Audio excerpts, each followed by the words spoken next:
Hello, Internet. Welcome to the show. Thank you for joining us. The Spurs get the number one draft pick in the NBA draft. And how are the NFL, not the NFL, how's the NBA playoffs going so far? Jesus. We suck. Why do we do a podcast? All right, let's try this one more time. Hello, Internet. Welcome to the show. Thanks for joining us. The Spurs get the number one pick in the NBA draft. In the Major League Baseball, they ban a home run celebration. And the update on the NBA... And an update on the Another one. And an update on the NBA playoffs so far. All that and more. My name is Darren. That is AJ. And this is the DNA Sports Recap. Roll the intro. Ba-da-dum.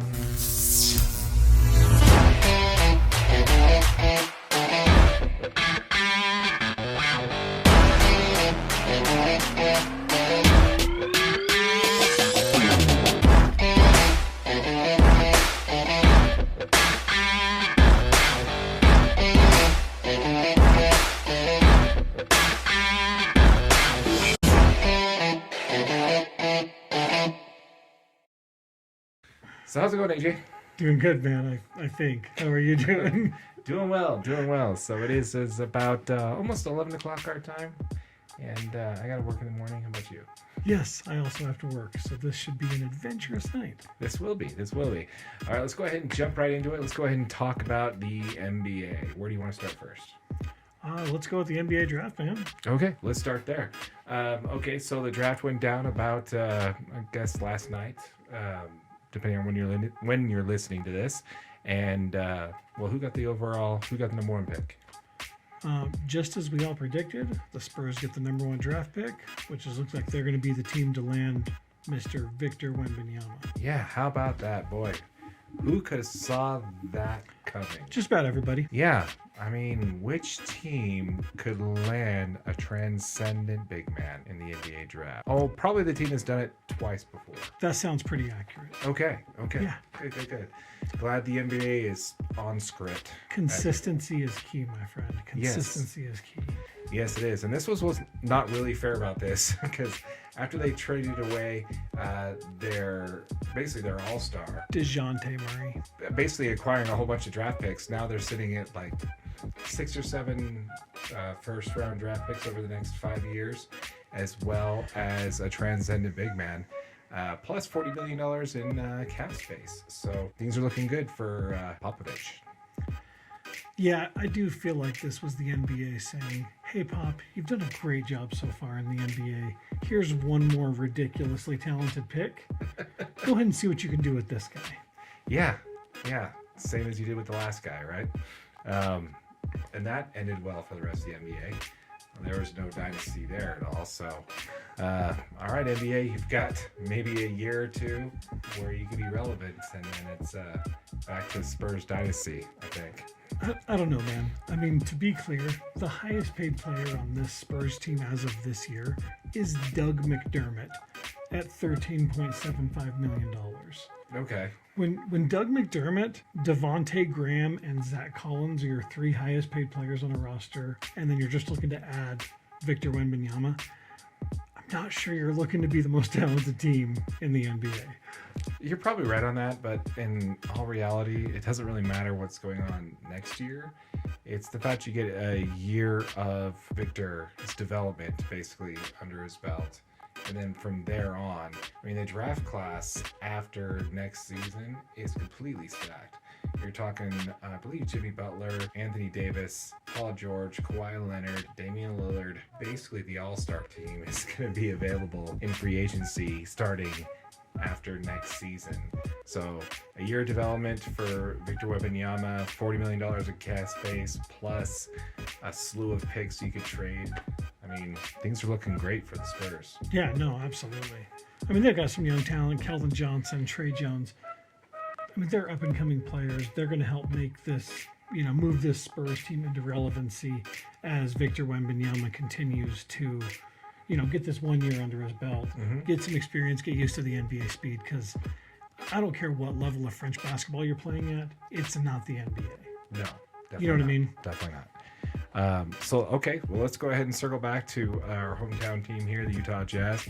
They stayed put on what their best odds were with picks 9, 16, which is what they got from the Timberwolves, and pick number 28 in this draft, which is basically where they were supposed to be drafting at. In the history of the draft lottery, the Utah Jazz have never increased their odds of basically improving in their pick. They've only either A, stayed pat, or B, dropped in the draft. Well, their highest draft pick ever was number 3. Your good friend Endis Decanter. Endis Decanter, that's right.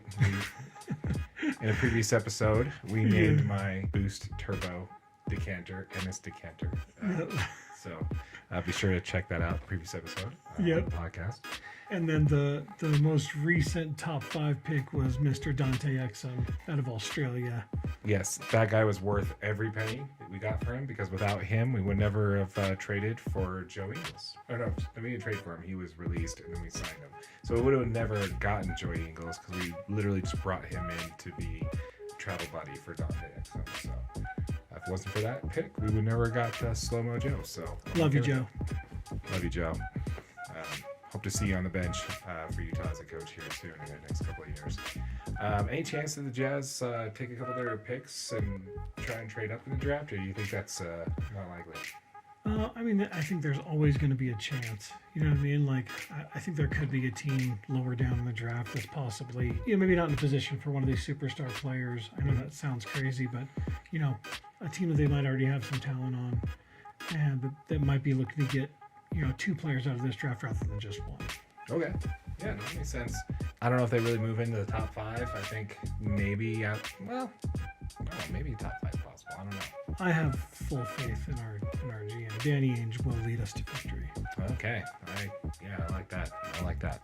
All right, so moving on from the draft, let's go ahead and talk a little bit about the NBA playoffs. Now, Denver and the Lakers, Game 2 just wrapped tonight, just a few moments ago. But let's go ahead and discuss Game 1 here. That was, I believe, not last night, but the night before, right? Correct. Okay. At the time of recording, anyway. Let's first talk about, Jokic's performance. 34 points, 21 rebounds, 14 assists, 2 blocks. He averaged 70% from the field and 100% from 3. That's an insane stat line. It is. Nikola Jokic is going to dominate this whole series, I feel. Okay. I don't know. As great as a defensive player as Anthony Davis is supposed to be, I don't know if you can contain Jokic with just one player ever. I don't think they could send enough people at him, and the big threat with sending 2 people at him is you're going to leave the likes of Michael Porter Jr., Jeff Green, Kentavious Caldwell-Pope, Jamal Murray, wide open. Yeah. Once you do that, they're going to do exactly what happened in Game 1, which was just absolutely slaughter you from the 3-point line. The Lakers really struggled to switch everything on defense. Being the number 1 defense in the playoffs up to this point, and the Nuggets having the number 1 offense, they're going to struggle, man, switching some of these guys. Like, they don't. Size advantage goes to the Nuggets. You're looking at Austin Reeves, who's 6'5", to be guarding guys like Michael Porter Jr. at 6'10", Jeff Green and Aaron Gordon, and they're both listed as 6'8". And I mean, even Kentavious Caldwell-Pope at 6'5", like, those are tough matchups for a guy, with Austin Reeves at 6'5", Dennis Schroeder at 6'1". I just see them really struggling to stay up on top of this Nuggets team and not get them open looks. Yeah, I can see that. Let's also talk about, Anthony Davis, and, he scored 40 points at Game 1. Yeah. Right? Still somehow managed to have a -8 on the plus-minus scale. And with 0 turnovers, so what does that tell you? I think Anthony Davis he's going to have trouble finding a way to impact this game positively, just because he's going to be primarily guarding Nikola Jokic, or, even like a Michael Porter Jr., who's just going to put up so many points on him. It doesn't matter how many points he's scoring. It's just going to look bad in his box score. I think he's going to really struggle to affect this game positively, not to mention who knows if he can stay healthy. Yeah. That's the key thing for me. If he spends any time guarding Jokic, and Jokic is going to body him up quite a bit, I would not be surprised if he doesn't make it through the series without some type of injury. He has to sit out a game or 2. Yeah. All right. Well, let's go ahead and talk a little bit about Game 2 here. If we look at the score on Game 2 that just wrapped a little bit ago, Denver Nuggets won by 5, 108 to 103. Looks like it was all Murray on this one. It says that Murray ignites in the fourth as the Nuggets take a 2-0 series lead. So Jamal Murray had 42 minutes, scored 37 points in this game. Wow. Was 11 for 24. So decent offensive night. Not. Yeah, I mean, I think that's the Jamal Murray that this Denver Nuggets team really needs to take this and be successful all the way into the finals. They don't need him every single night because they got Nikola Jokic, they got Michael Porter Jr. I mean, they've even got some great complementary pieces in Jeff Green, Aaron Gordon. But when Jokic is having any kind of an off night, they need Jamal Murray to step up, score 50, be the guy that can get you a bucket whenever you need one. You know, obviously watched his bubble games against our Jazz. Yep. When he would just absolutely ignite and just, you know, he could hit a shot from anywhere, anytime. That's the Jamal Murray that this Nuggets team needs to be successful. I hope he can continue doing it. I'm going to say Nuggets in 6. I like that call. Maybe even 5. So Michael Porter Jr. Scored 16 points. He was 5 for 10 shooting, so 50% from the field, 57% from 3. Aaron Gordon was 5 for 9 with 10 points. Nikola Jokic actually took a back seat on this game to Jamal Murray. He was 9 of 21, 42% from the field, 0 for 3 from downtown. But what's the thing about Jamal Murray's stat line that really stands out to me here is that he's got 10 rebounds, 5 assists, 4 steals. That's pretty impressive. Well, it just shows that he was putting effort in on both sides of the court, dude. And like I said, that's really the guy that they need. You know, he's got to be a two-way player that's showing up, that's kind of setting the pace defensively for this Nuggets team that, I mean, is realistically known as an offensive juggernaut. I mean, they've been number 1 through the playoffs for that reason right there. They've got a ton of offensive weapons. They've got Aaron Gordon, who's high-flying. He's athletic. He's looking to throw the ball down and really get the momentum swinging in the way of the Nuggets. And then they've got, obviously, some really talented scorers in Nikola Jokic, Michael Porter Jr., and obviously Jamal Murray. So with Jamal Murray really stepping up and playing defense, that's going to help them, you know, just get the momentum going their way. You know, being up 2-0 going back to LA, this is advantage Nuggets, dude. Oh, yeah. 2-0 going back to LA. You had Jamal Murray being the star of the show in Game 2. Jokic being the star of the show in Game 1. Both seriously stepping up for their team. You know, they basically said, okay, we're going to shut down Jokic in Game 2, and then somebody else burned them. You know, so on the Lakers side, nobody scored more than 22 points. LeBron James had 22. And Austin Reeves had 22. Ryu Hachimura had 21. And all negative on the plus-minus scale. Most of them double digits. So, yeah, definitely sounds like Denver in 5 seems more and more likely as we look at the series unfolding. So yeah, I mean, realistically, Denver takes one of these games in LA and it's over when they come back home. Yeah. All right, let's go ahead and move across the bracket there to Miami-Boston. Game 1. What's your takeaway on that one? So the biggest stat that sticks out to me in this Miami and Boston game is the Heat go on to shoot 51.6% from 3. The Celtics shoot just 34.5% from 3. Wow. Anytime you shoot 51.6% from the three-point line in an NBA game, you're winning. Yeah. I mean, Jason Tatum did score 30 points. However, he didn't shoot at all in the fourth quarter. Only had 5 shot attempts total in the second half, which doesn't bode well for them. And also, between the two of them, Jaylen Brown and Jason Tatum, they had 10 turnovers. Brown had 6, Tatum had 4, and Jaylen Brown was 1 for 6 from 3, like you were talking about earlier, as far as being outshot by Miami from deep. Which I think is a really interesting stat here. ESPN, before this series started, do you know what percentage they gave the Miami Heat of reaching the finals? I don't. It's 3%. You're kidding me. No. It was announced on the Dan Patrick Show this morning. ESPN gave them 3% chance of reaching the finals. You're telling me that they thought there was a 97% chance that Boston advances in this series? Well, we didn't think that because you and I both had Miami reaching it this far. Check out a previous episode. Exactly. So we both had Miami making it this far, so we didn't think so. But if you really think about it, Boston is the most talented team that's left in the playoffs. I would argue that Denver's the most complete team, but as far as talent goes, Boston's right up there. So Miami, who has basically Jimmy Butler, Bam Adebayo, Kevin Love. My point is that the Heat have championship experience. That's what's going to carry them past Boston. I think you're right on that one. I don't know. I think that's crazy. Yeah, I mean, in Jimmy Butler, we trust for that team, dude. Oh, yeah. I mean, they go as he goes, really. Yeah. Where do you see this one ending up? I got Miami in 7. I'm going to say Miami in 6. We'll see how it goes down tomorrow night and see what happens there. Yeah. Tomorrow will be the tell. Yes, definitely. I could definitely see Game 2 shifting the series either way. You got anything else on the NBA? Nope, that's it, man. All right. Well, let's go ahead and move into Major League Baseball. Let's first start with a little bit of history here. I want to talk about a pitcher that we've talked about a few times on the show, Zack Greinke. As you remember, we talked about him earlier, a few episodes when the PitchCom came into fruition this year, and in spring training he switched it. Instead of having the catcher with the button pushes on the knee, he put it on his belt, so he was calling his own pitches from the mound.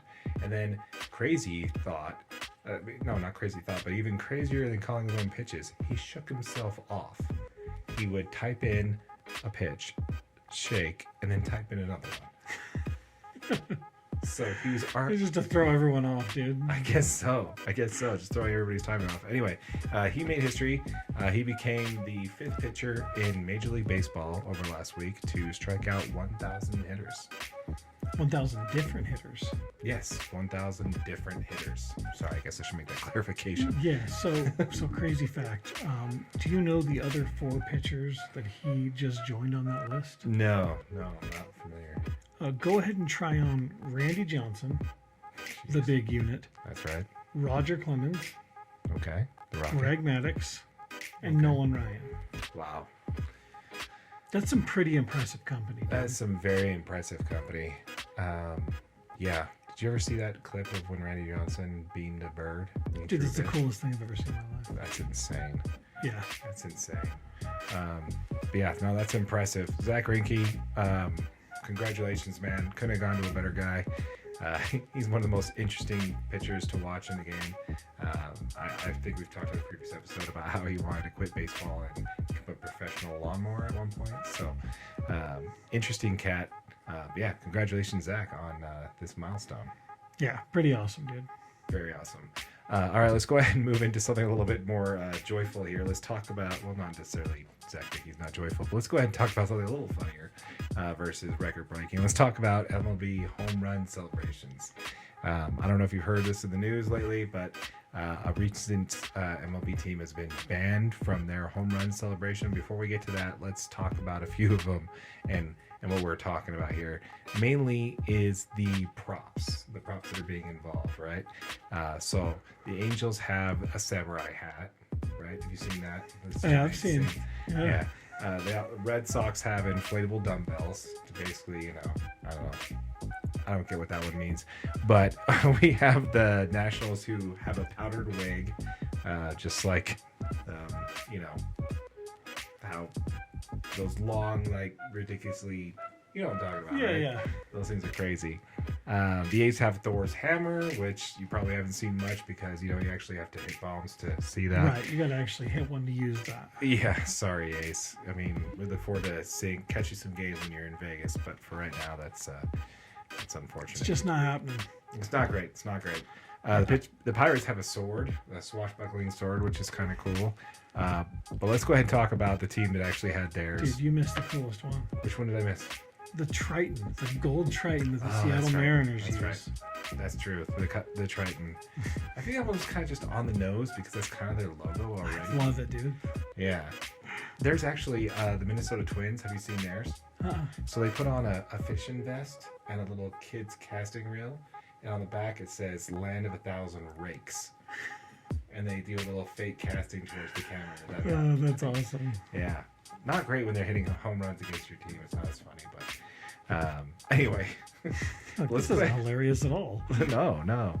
So let's go ahead and get back to the team that actually had their home run celebration band, which is Atlanta Braves. Why don't you go ahead and explain to the kind folks out there what they do for a home run celebration? Yeah, so beginning of the season, someone throws down one of the big, gigantic hats after a home run. They just took it and ran with it the whole season, bro. They just went, they're wearing the big hat. And of course, that is unfortunately not going to be allowed. Right. New Era owns the exclusive rights for any hats worn on the field in any MLB game. That is not a New Era hat. No, it's not. And New Era says, yeah, go ahead and nix that, Atlanta Braves. You will not be wearing any gear on the field that is not New Era branded. Yes. So to kind of bring everybody up full circle on that, New Era has the exclusive rights for any baseball cap that's on the field, in the dugout, in the bullpen, basically within the facility. So we have a simple solution for this, though, here at the DNA Sports Recap. Just New Era. Just go ahead and get one of your giant iron arm patches with your logo on it. And slap that SOB on the side of that hat and call it a day. It's really that easy. Or Just make a big hat. Or just make one. Yeah, just make one. Yeah. This isn't hard, guys. This Just isn't hard. one. They only need one big hat. You know, and this one, we'll give you that one for free. You know, we're available for consulting gigs if you want us, but we'll give you that one for free for sure. Yep, you got it, New Era. Yeah. We'll be waiting for the emails. Congratulations, New Era, for just ruining everybody's fun. So, speaking of ridiculous things that players are wearing, have you seen some of these sponsorship patches that are allowing on baseball jerseys I now? haven't. So, it's ridiculous. It's the size of your arm. So unless you're like Yasiel Puig or one of these yoked guys, you're going to have this patch that's sticking out wider than your arm does on the side of your sleeve. And a whole bunch of teams haven't put them on yet, but you'll know one when you see one on a player. You're just like, it's ridiculous. I know NBA has their little patch on the thing, and you know, soccer, it's pretty much plastered all over them. But Yeah. I don't know, man. Or any women's sport. It's just, when it comes to Major League Baseball, man, I'm kind of a purist when it comes to the uniforms and the jerseys. I just, yeah, I don't like it. I can't get on board with that one. Yeah. Anyway, I think that one's more ridiculous than New Era banning the Braves home run celebration hat. Well, moving right along, let's go ahead and wrap this one up with a little bit of controversy in Major League Baseball. So, have you heard about Aaron Judge? Tommy has the peeping going on. Yep, I saw this one. Okay, this is fantastic. Okay, so for those of you who didn't catch it, by the way, this series has been a lot of fun to watch between the Blue Jays and the Yankees. They have no problems just letting each other know how they feel about each other. Like they're definitely Always makes for a good series. Yes, definitely does. But the Toronto Blue Jays announcers made sure to point out something that, you know, honestly, if I was a broadcaster, I would have made note of it too, because it's quite obvious. Judge, when he was standing in the box right before he belted a 2-run homer, like dead center, and blasted it like 450 feet, glanced over for several seconds into his dugout before the pitch was thrown. Yeah. So this led the announcers to think that he's somehow trying to get the sign, maybe, or, you know, Gain some sort of a tactical advantage. Yes. That's going to lead him to pummel this ball over 400 feet over the left center field. yeah. And then the next game, you had the Blue Jays faithfuls shouting cheater, cheater, and I don't know. I mean, did you actually have Judge's response after the game when they talked about it, right? When they asked him? Yeah, so you know, they ask him pretty much, you know, what were you looking at when you were up to bat when you hit that second home run? Mm-hmm. And he pretty much says, I was looking back at the dugout. Their head coach, Aaron Boone, had just been tossed. Okay. So he was pretty much just watching the dugout. He'd heard somebody chirping in the dugout. He wanted to make sure, hey, are those guys still talking, even though our head coach just got thrown out? Was a general manager in baseball? Yeah. Well, manager. So, anyways, Aaron Boone had just gotten tossed out. Mm-hmm. He heard somebody chirping in the dugout. He looks back, wanted to see who it was. You know, he's the leader of that team. He wants to be able to go over, say something, make sure it's corrected. Nobody else gets tossed out of the Nobody else gets tossed out of the baseball game. Yeah, I mean they're already up by 6 runs. It's a bad look to keep jawing after you Absolutely kicked out. And just the sheer talent this guy has, that he can watch a pitcher start his windup, look over the dugout for a second or two, and then focus back on the pitcher and then just destroy that ball is insane. Yeah, the fact that if there's any accusations of him being tipped on what that pitch is, if he's got response time to look into a dugout, read a pitch, look back at the pitcher, determine that the pitch is what they said it was. Because even if somebody was tipping you pitches, you're not just going to trust it. You're still going to try to check the spin to make sure it's not. Yeah. Before seeing fastball coming in if they call a curveball, right? I'd have to agree with you, man. Like, even if he was getting it from the dugout or from the base coaches on what the pitch was, in baseball, that's perfectly fine, man. I mean, Absolutely. That's gamesmanship. If your catcher's giving away the pitch, if he's not covering it up, if your pitcher is somehow tipping his pitch on how he's delivering, there's nothing wrong with that in baseball. That's not cheating. That's part of the game. Yep. You know, I mean, imagine, why does every NFL coach take their play sheet and cover their mouth when they talk into the microphone? Because that's part of the game. Because that's part of the game. Somebody on the other side is trying to read your lips and see what you're saying. That's part of the game. Same thing in baseball. So even if that was the case and he somehow had a way to get the pitch, there's no technology being used. There's no Apple Watches. There's no cameras in center field. They're on the road. If they found a way to pick up the pitch, good on them, man. That's just part of the game. But in this case, I agree with you that Judge's response is pretty accurate. This guy doesn't need any help. He probably would find it a bigger distraction to know what the pitch is coming versus just being able to read it. So Yeah, totally agree. yeah, I think that's pretty crazy. But you got anything else on Major League Baseball? That's what I got, man. All right. Well, once again, folks, thank you very much for joining us here. If you are watching this on YouTube, keep in mind the full episode is available as a podcast underneath YouTube playlists. If you go to our channel, go to the playlist, there's one that says podcast. The full episode will be available there on everything we talked about. It's also available wherever you find your podcasts. Yep, and if you're watching on YouTube, make sure you smash that subscribe button. Please comment. We love the engagement with you guys. It's been awesome. It's really been awesome lately. Yeah, Really enjoyed the we've got some interaction. really good ones. We appreciate it. Let us know what you think of the channel. If there's anything you want to see in the future. Yeah, it's been awesome. Yeah. Once again, folks, my name is Darren. That is AJ, and this has been the DNA Sports Recap. Till next time.